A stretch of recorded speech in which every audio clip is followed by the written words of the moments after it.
ایک خاتون حضور صلی اللہ علیہ وسلم کے پاس آئی اور کہی کہ اللہ کے نبی صلی اللہ علیہ وسلم سارے قرآن میں صرف مردوں کا ذکر ہے، لیکن جہاں مرد کا ذکر ہے وہاں پر قرآن اس کا ترجمہ عورتوں کے لیے بھی کرتا ہے۔ جو بات مرد کے لیے ہے اسلام میں وہ بات عورت کے لیے ہے۔ لیکن یہ خاتون بھولی بھالی حضور صلی اللہ علیہ وسلم کے پاس آ کر کہنے لگی کہ قرآن میں صرف مردوں کا ذکر ہے، ہمارا نہیں ہے۔ تو اس وقت جبرائیل امین نے حضور صلی اللہ علیہ وسلم کے قلب اطہر پر یہ آیت لے کر آئے کہ ان المسلمین والمسلمات۔ اب آگے قرآن کہتا ہے والمؤمنین والمؤمنات، ایمان لانے والے مرد، ایمان لانے والی عورتیں۔ ایمان کی بنیاد کیا ہے؟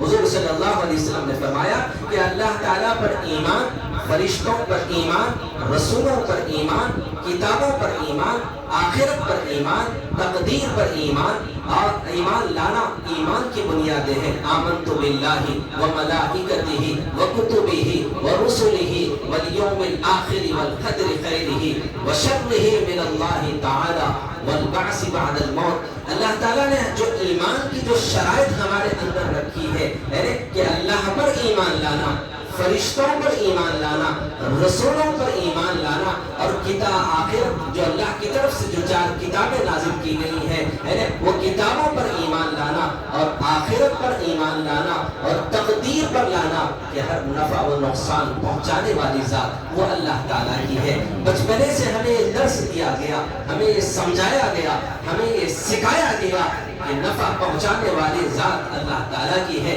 اور نقصان پہنچانے والی ذات اللہ تعالیٰ کی ہے۔ ان اللہ علی کل شیء قدیر، میرے اللہ کی ذات اقدس قربان جا اس ذات پر کہ ہر چیز پر قوت رکھتی ہے، قدرت رکھتی ہے، طاقت رکھتی ہے، وہ اختیار رکھتا ہے، وہ مختار کل ہے، وہ اپنی مرضی سے جو چاہے کر سکتا ہے۔ ہم سب کا وہ خالق ہے اور ہم سب اس کی مخلوق ہیں۔ خالق جو چاہے کر سکتا ہے، مخلوق بذات خود اپنی ذات سے نہ کسی کو نفع پہنچا سکتی ہے نہ نقصان پہنچا سکتی ہے۔ امام حنبل رحمۃ اللہ علیہ کے زمانے میں فتنہ چلا تھا کہ لوگ کہتے کہ قرآن مخلوق ہے، اور امام حنبل محدث گزرے ہیں، وہ کہتے ہیں کہ نہیں، قرآن اللہ کا کلام ہے۔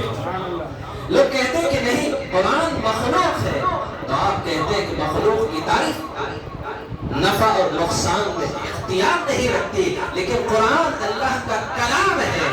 فیہ شفاء للناس، اللہ نے اپنے کلام کے ہر لفظ کے اندر شفا ہی شفا رکھا، وہ اللہ کا کلام ہے۔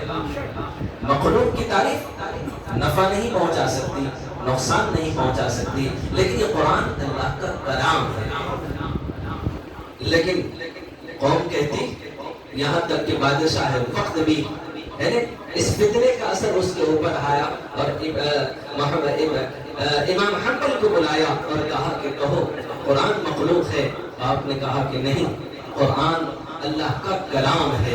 وہ کوڑے لگوانے لگا تھا اور کہتا کہ جب تک امام حنبل یہ نہ کہے قرآن مخلوق ہے، کوڑے لگائے جاتے، صبح سے لے کر ظہر تک کوڑے ان پر برسائے جاتے، اور ظہر سے لے کر عصر تک، یہاں تک کہ نمازوں کے لیے انہیں چھٹی دی جاتی ہے۔ اس طریقے سے 3 سال تک ان کے اوپر ظلم کیا گیا۔ امام حنبل کہتے ہیں 3 سال تک جسم پر کوڑے لگتے رہے، اور 3 سال میں میں نے 99 مرتبہ اللہ تعالیٰ کا دیدار کیا۔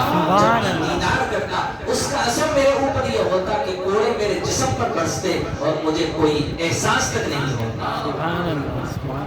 اب کہیں گے کہ ان کو محسوس کیوں نہیں ہوتا، انہیں احساس کیوں نہیں ہوتا؟ وہ اللہ تعالیٰ، اب امام حنبل نے یہ نہیں کہا کہ میں نے کیسے دیکھا، بس اتنا کہا کہ 99 مرتبہ میں نے اللہ کا دیدار کیا۔ اب ان کے کوڑوں پر اثر کیسے ہو، جس کی مثال میں دیتا ہوں کہ ایک فقیر بادشاہ کی لڑکی سے عشق کیا۔